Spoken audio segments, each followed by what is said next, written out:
my podcast. But yeah, no, I need to check myself. I need to be meaner to dudes. I just need to like because they can handle it. You know, I think it's because I think I'm like empathetic, but I'm not as empathetic as I tell myself I'm empathetic, but I'm not that empathetic. Like I do genuinely care, but like not that much, you know? Post on my Instagram story, ask me a question. Welcome to my podcast. You're listening to another episode of Leave Me Alone. I am your host, Alaina Bamfield. Happy 2022, everybody. Welcome to the return of the podcast. I'm so happy to be here with you guys. If you are listening, as you normally would be, because this is normally an audio-only podcast, I'm happy to inform you that you can now watch the podcast not live. You can watch the podcast edited on YouTube. At my YouTube channel, Alaina Bamfield, which is very generic and boring. I maybe changing that. I'm gonna try and figure out what the fuck YouTube is and if I can make some sort of playlist, because eventually I want to be able to post stand-up clips online when I, stop getting in my own head about everything. But welcome to my childhood bedroom. I feel like it feels very weird because I have a camera, a light with like a weird umbrella. Let me just show you guys. Like, it very much looks like I should be making a lot of money on OnlyFans right now. Like, tell me this is not happening in childhood bedrooms across America right now. Please ignore that, okay? Look at this. Like, you're telling me. I don't know. This is probably the best thing I could be doing with this setup, honestly. But yeah, so we're here. We're in my childhood bedroom. This is just how this is for now. I don't know if or when I'll get some sort of studio space to do it in. But the office at the salsa parlor was not cutting it. So here we are. And I feel like I need to explain myself. It's been about 3 months since I've done a podcast, which is fucked up on my part. I'm really sorry, guys. I had, life changes, and me and Change were not super good friends. I got a new job. I had some personal things go on, got on some new medication. I had a full mental breakdown and decided that the podcast wasn't good enough to put out. So I did a lot of reflecting, a lot of thinking, and I decided that it was just time to go for it. I've wanted a video portion of it for so long. If you guys have listened to the podcast, you've heard me talk about it. And there's been a couple of opportunities where I thought I was going to be able to do something with it, but it just didn't work out. But I just kind of decided for 2022 that it doesn't fucking matter. We're just going to do it in my childhood bedroom. That's the plan now. So I hope you guys like it. I hope you enjoy seeing me talk to myself. It definitely feels like I'm less alone having the camera here, which is weird. I don't know. We're not going to talk about it too much. I switched up my fucking formatting on how I do it, because usually I would just sit here and just literally talk for 30 minutes, like with no plan or like end game or like anything, and I think that's fun when you can nail it, but it's really stressful when that's like what you're relying on. And so I think it's okay to have, a loose outline for things you want to talk about. Like, look at that. We're literally like basically all the way through the first one I have. And it wasn't that organic as shit. Like, didn't it seem like I didn't plan that out? But no, I do feel like I have a lot to talk about in the last 3 months. Like, 3 months is kind of a long time. Like, it's not that long, but it's pretty long. Like, it's 1/3 of gestation, right? Yeah, it's 1/3 of gestation. Like, you could make 1/3 of a person in that amount of time. And so I'm sorry for neglecting you guys. That's fucked up of me. But I feel like it's a little bit healthy for the soul. Like, I feel like that's the number one rule in the Leave Me Alone guide to surviving in overcrowded society is, if you got to take off for 3 months, like, fucking, it's fine. The world will keep turning. And I say an overcrowded society because I feel like there's just literally, myself included in this, right? Like, I'm not discluding myself in this, but I just feel like every single person wants to be a staple of our society so much, or like our generation or some shit. Like, I don't even know. Maybe I watch too much TikTok, But I'm like, it's literally gross. It's gross. I don't know. And I guess I'm the same way because like I don't fucking know. If you know me in real life, you've seen my Instagram. Like I've been literally traveling all over to do stand up comedy, which is the most like look at me thing ever. Like no one's I've been to fucking Eureka, California, Chicago, Illinois, and then Austin, Texas. And nobody from any of those fucking states or cities asked me to go there. Well, no, actually, no. Now that I think of it, 0 of them asked me to go to do comedy there. I had to send them my clip and ask them. So that is the most look at me shit ever. But we're going to talk about it. We're going to talk about the trips because there are, I think, some fun takeaways from each one. The first stop on the trip is Eureka, California. I went there for the Savage Henry Music Festival. It'd be dope if it was a music festival. It was kind of a music festival. There was like a lot of musical comedy performances, which are my fucking dude. We need more musical comedians in Michigan. Like literally, I think the only one I know of. There's 2. I like shout out Leah Urban from Grand Rapids. Shout out Leah Urban from Grand Rapids, and then shout out Camilla Bellario. Shout her out too because like those are like I think there's maybe 1 or 2 other dudes I've seen at an open mic with a guitar, but like. Musical comedy is so hard to come by, but every single time I see it, I'm like, fuck yes. Fuck yes. Going off track. I was at the Savage Henry Comedy Festival, which was absolutely amazing. I had so much fun just hanging out with everybody there. I feel like I think I made some friends, which is nice. Like, not just acquaintances. I'm like, cool, I made a friend here and there. And then I also made a lot of good connections. And it wasn't a super, like, I don't know how to explain it. Like, it wasn't what I was expecting as far as the festival goes.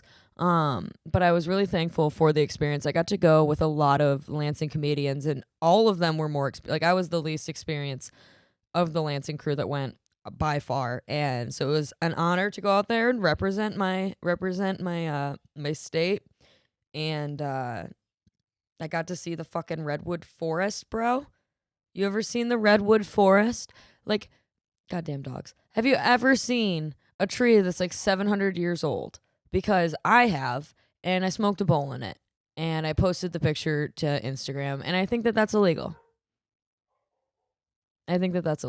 So I hope that the feds don't come for me. I don't think that they will, though. I don't have enough, like, I don't know. I don't think I have enough eyes on me for that to happen.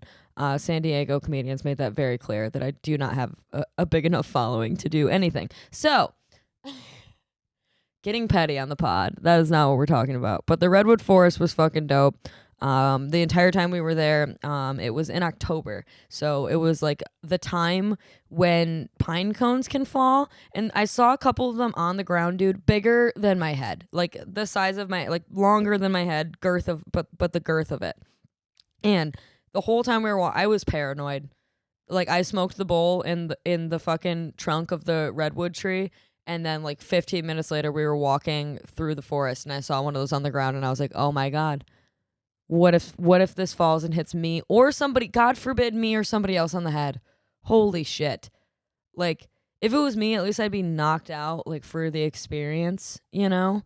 But somebody else, dude, whew, I wouldn't even be a help, man. Like, I see blood and I pass out. There was this one time that I went to a winter festival at my cottage. We have like a Christian camp across the lake, and they do a winter festival. And so me and my brother and my cousins, we all went there, and we went tubing on this tubing track that they have. But some stupid bitch took her toboggan down the tubing track, and she ran into a light post, and her nose got pushed up into her head. And then they brought her up into the lodge, and she was just sitting there waiting for the paramedics to come in her sled, and it was all bloody. And there was a chili cook-off happening, and I passed out. And so, if anything, I'm a burden, and it was a real concern of mine walking through the forest, and it didn't seem to concern anybody. Like, no one else was looking up for the same reason, I don't think. Like, people were looking up because the trees are so tall, but, like, fuck, dude. I don't even know. But that's about it as far as Eureka goes. I mean, like, I did have one of the coolest experiences of my comedic journey thus far when I was there, which I guess I'll tell you guys about.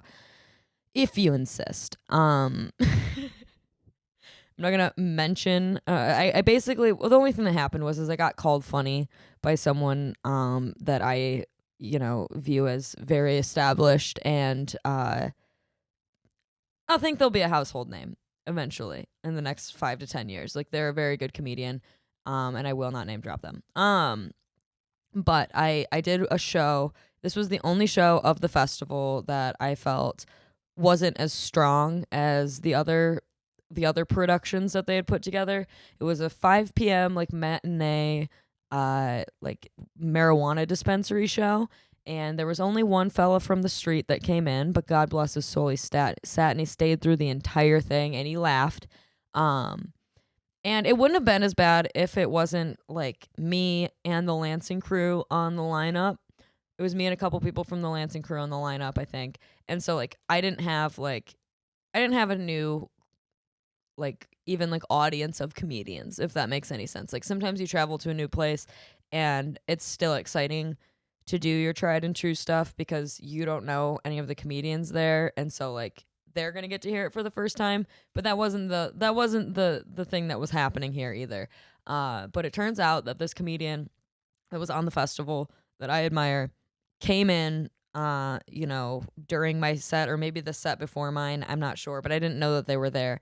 And later during the weekend, they introduced themselves to me and said that I was funny. And I'm honestly still riding the wave of that compliment, and probably the only reason I'm still doing comedy at this point, to be honest, with the way I feel about my material. Probably the only reason I'm still doing it. But we'll move on to stop number 2. Stop number 2 is Chicago, okay? And let me tell you, I fucking love Chicago. Chicago, probably my favorite of the 3 trips I'm going to tell you guys about. It started off, and I think it's my favorite because it was so spontaneous. Like, it started off not supposed to be a comedy trip at all. One of my best friends turned 25, and she put together a birthday trip to Chicago. And, we were doing stuff the first, couple of days of the weekend-ish days. So, like, Thursday, Friday, we were doing shit.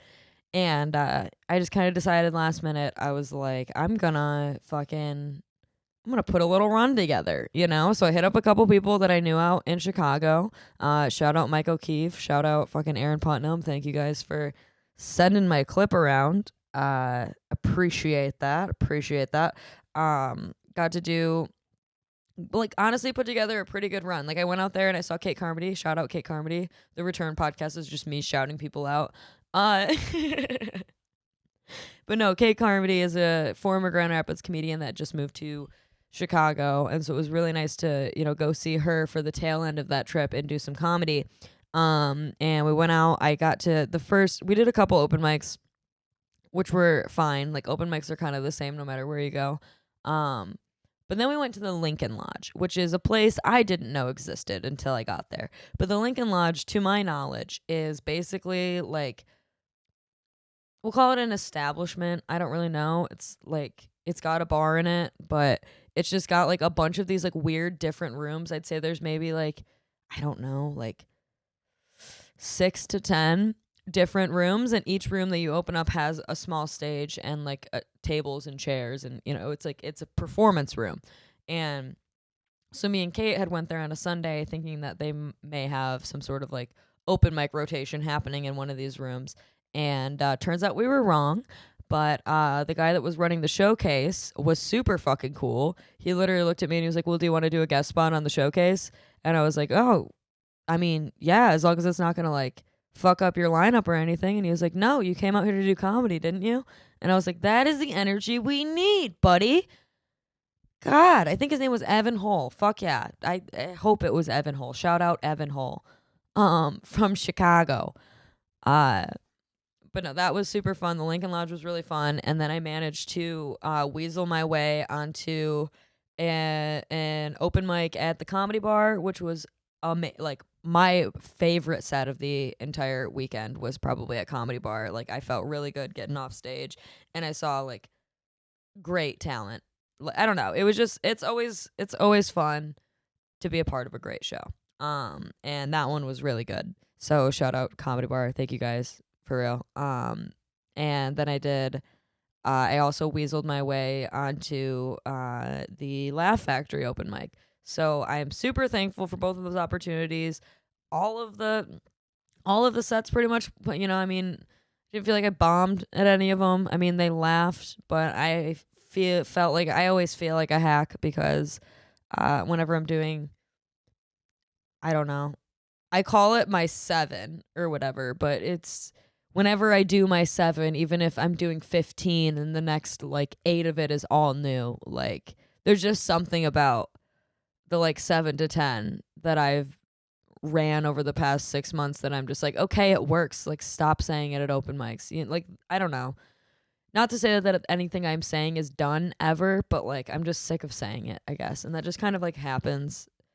It happens just in comedy in general, but I think like traveling does that to you too, because you like really feel like pressure to do well and like impress people or, I don't know, what the fuck ever. Like, prove that you're not shit or something, even though you are. Like, it's just bullshit. It's just bullshit. But I don't know. It was a great city.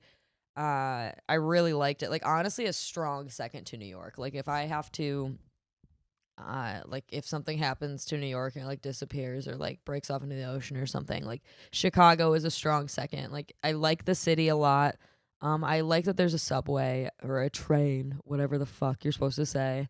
I'm gonna get beat up when I move because I'm gonna call it the train or the subway. Fuck. It's gonna be rough. But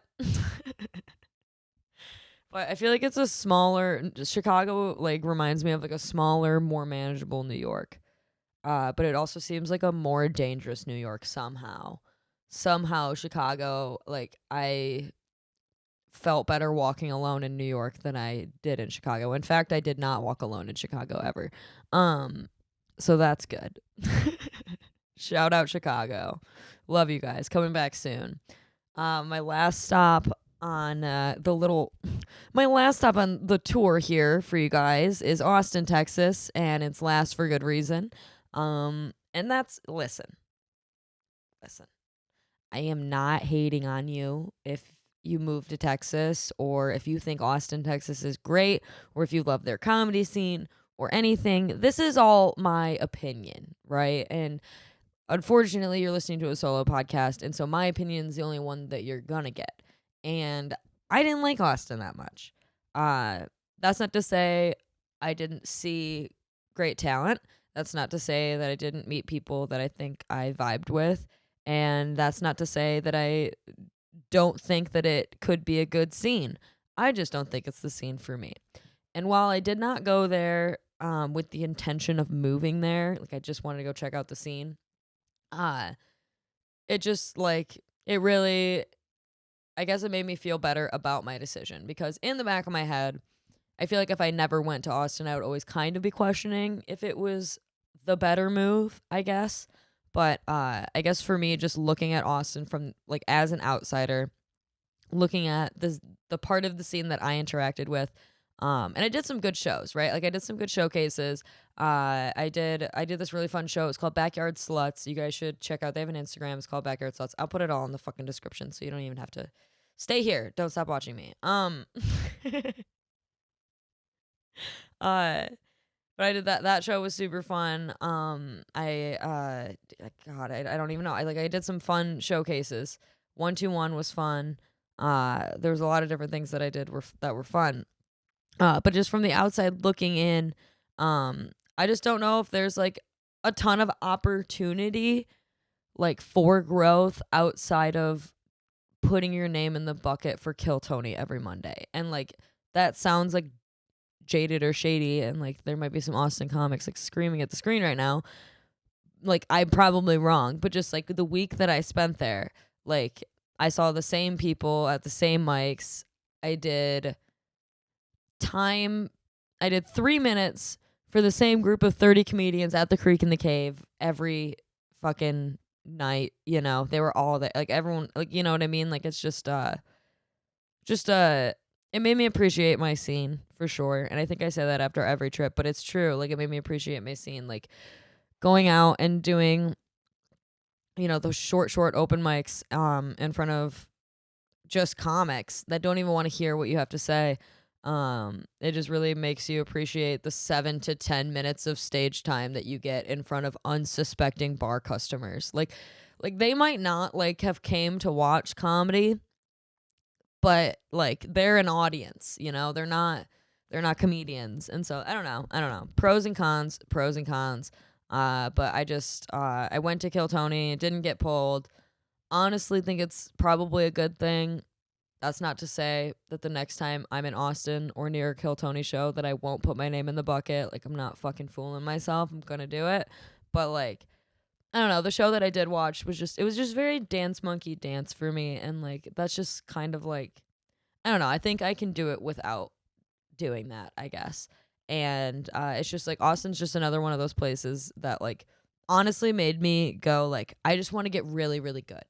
Like I went there and I did shows and stuff, and I was like, I just want to get really, really good before I come back here, because I guess it was just one of those scenes that I was like, this isn't what I want to have to do when I come here, because I didn't enjoy it a whole lot.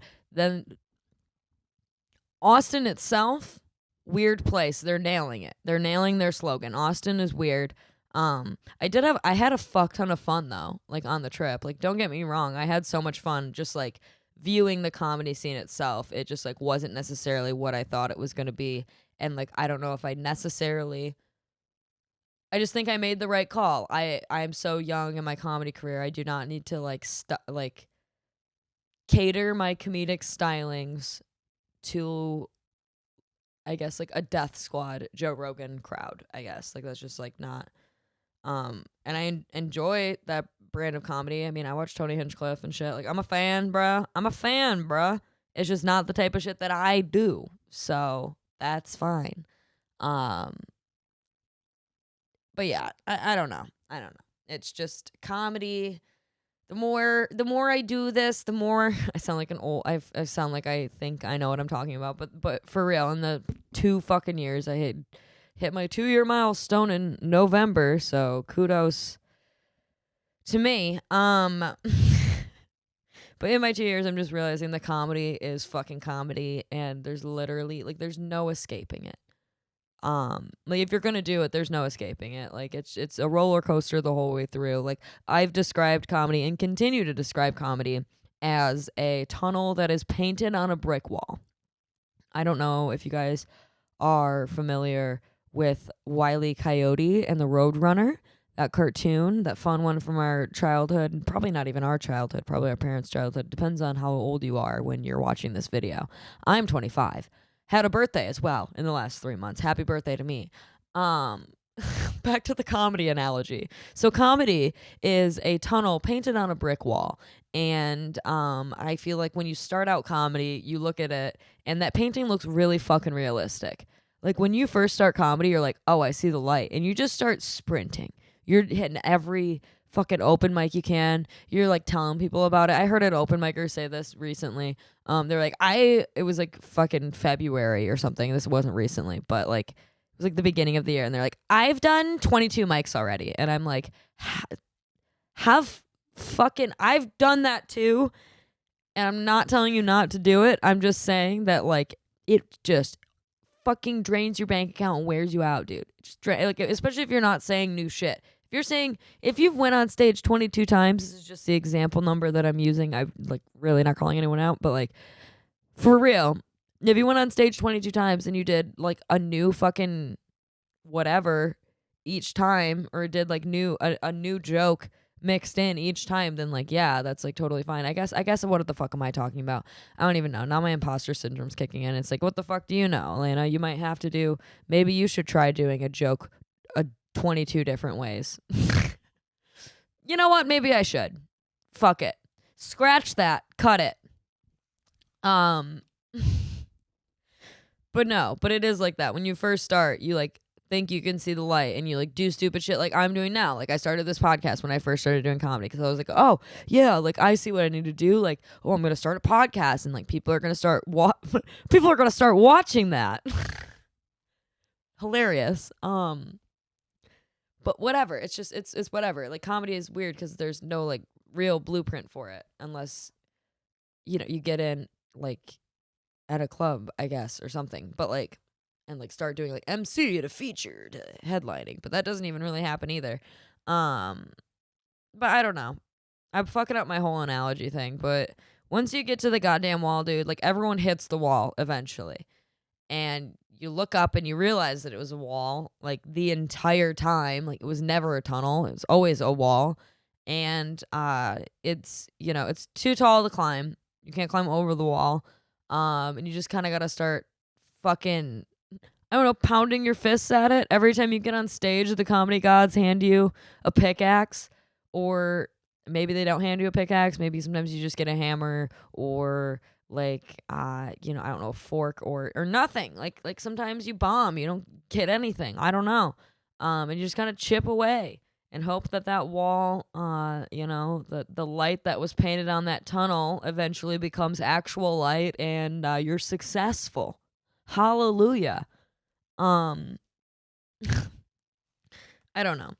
I don't know. But I just feel like Michigan has a good thing going, and I feel like if we could stop having so many like interpersonal like scats, it would be going a lot better. And that's not to say that, I don't know, now I'm making it sound like Michigan comedy is like in a bad place. Like it's definitely not, but we definitely have like weird factions of it that I feel weird about specifically after traveling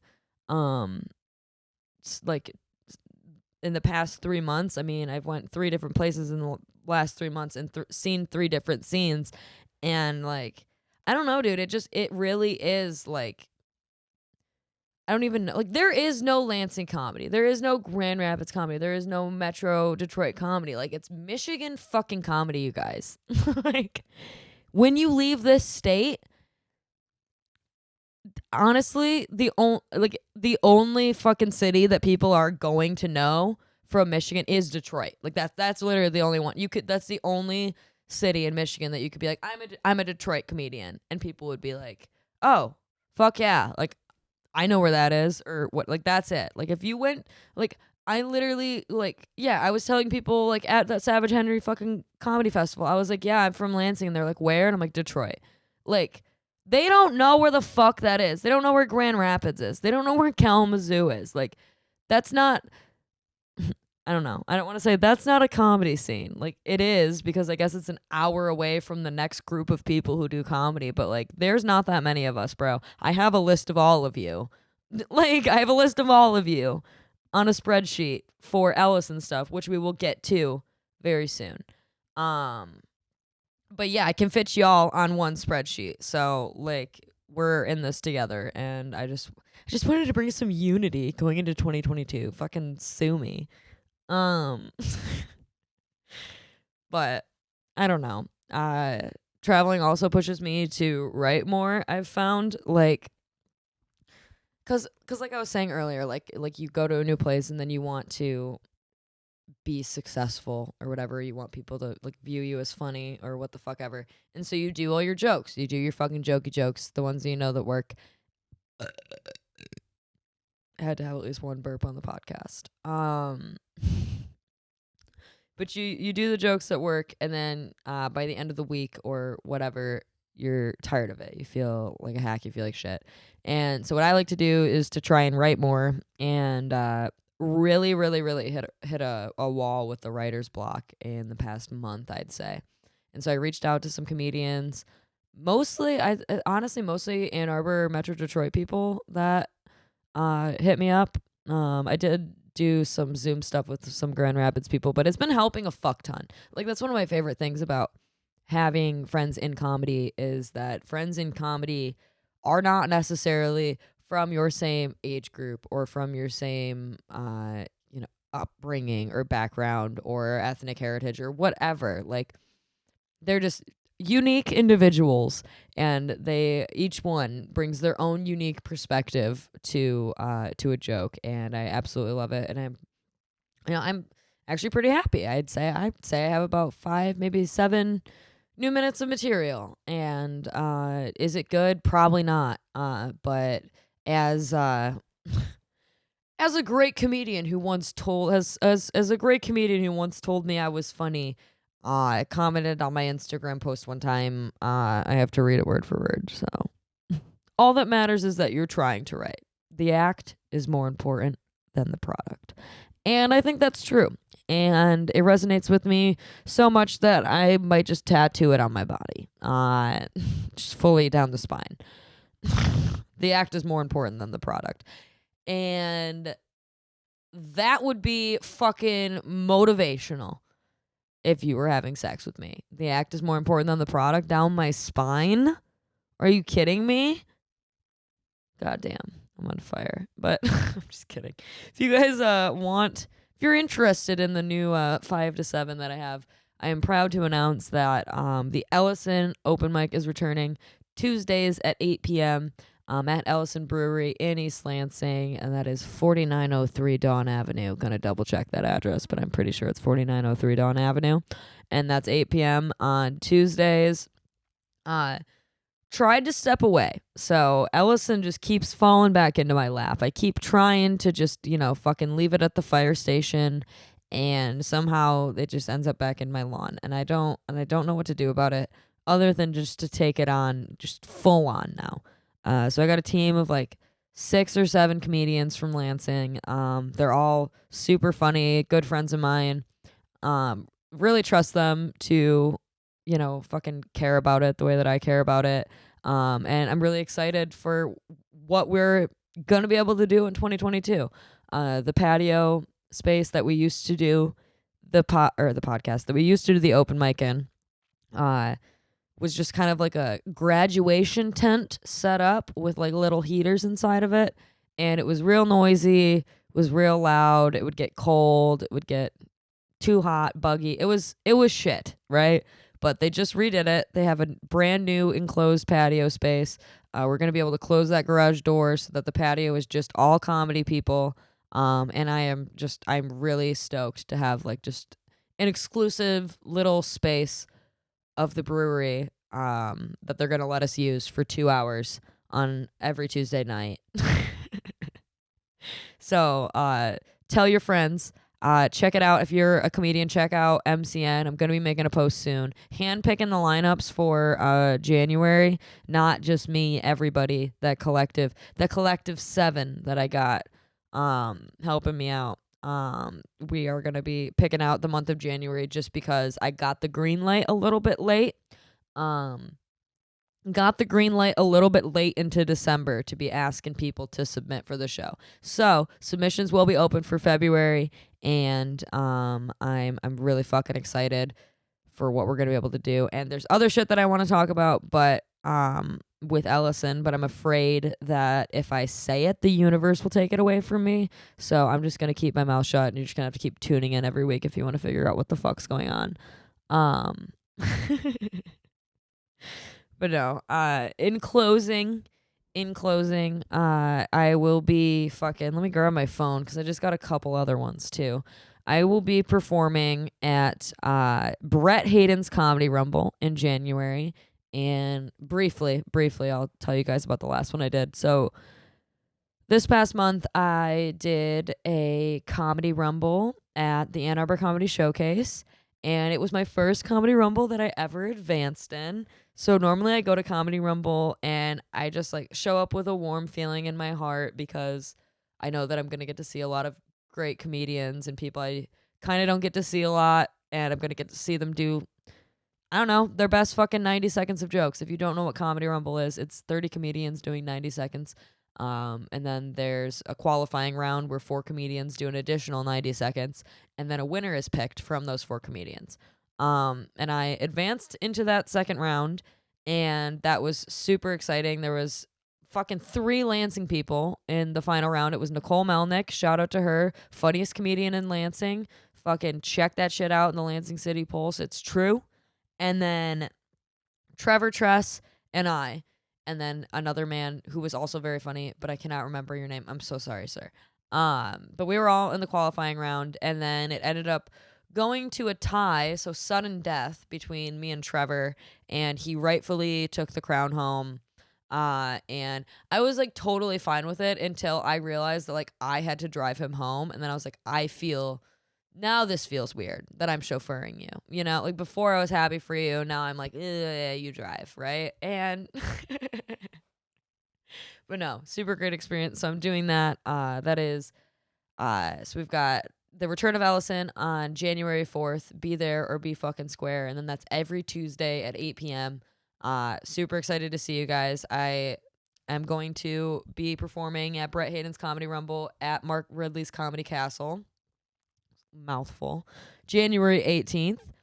So fucking buy your tickets for that. That one's always a great show. Like that one's worth it for the tickets.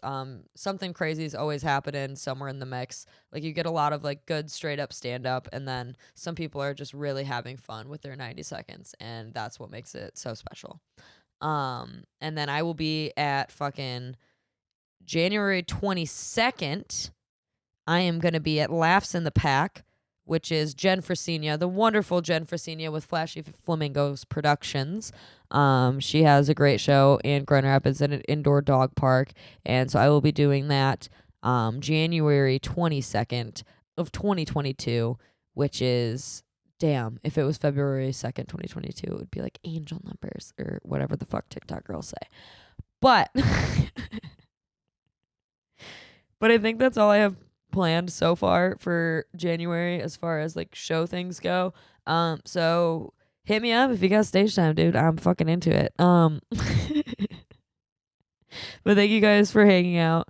I plan on making this a weekly thing, and I'll catch y'all guys. I'll catch y'all guys next Sunday. All right, fucking bye. Someone even like listened to this in the first place and then like went out of their way to like ask when the next one was coming out. And I was like, if Baby doesn't just let you use their restroom for free, you have to buy something. That's misleading. I need to stop doing that. You should get your head checked out because this shit is not funny. You want to smoke a joint? And I was like,